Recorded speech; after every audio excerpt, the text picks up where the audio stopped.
বাংলাদেশে সংখ্যালঘুর উপর নির্যাতন হচ্ছে অভিযোগ তুলে মোস্তাফিজুর রহমানকে আইপিএল থেকে বাদ দেওয়ার দাবি জানিয়ে এসেছিল ভারতের বেশ কিছু ধর্মীয় সংগঠন ও রাজনৈতিক দল। তাদের তোপের মুখে শেষ পর্যন্ত বিসিসিআই এর নির্দেশে বাঁহাতি পেসারকে ছেড়ে দিয়েছে কলকাতা নাইট রাইডার্স।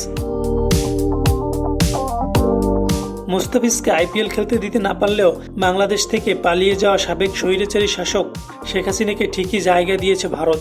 ভারতীয়দের এমন দ্বিচারিতায় অবাক হয়েছেন রশিদ লতিফ।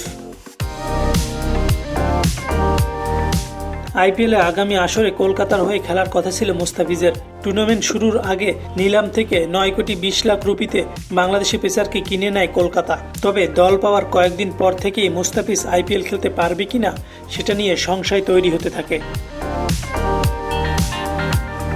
শুধু তাই নয়, মোস্তাফিজ যদি কলকাতার হয়ে খেলতে নামেন তাহলে ইডেন গার্ডেন্স ভাঙচুরেরও হুমকি দেয় সংগঠনগুলো। পরিস্থিতি বেগতিক দেখে বিসিসিআই নির্দেশে মোস্তাফিজকে বাদ দেয় কলকাতা।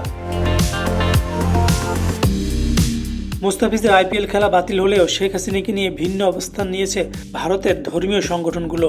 2024 সালে 5ই আগস্ট ছাত্র জনতার তোপের মুখে বাংলাদেশ থেকে ভারতে পালিয়ে যান শেখ হাসিনা। পরবর্তী সময় মানবতা বিরোধী অপরাধের দায়ে ফাঁসির রায় দেওয়া হয় তাকে। বাংলাদেশ বারবার ফেরত চাইলেও তাকে ফেরত দিচ্ছে না ভারত। তাদের এমন দ্বিচারিতায় অবাক হয়েছেন রশিদ।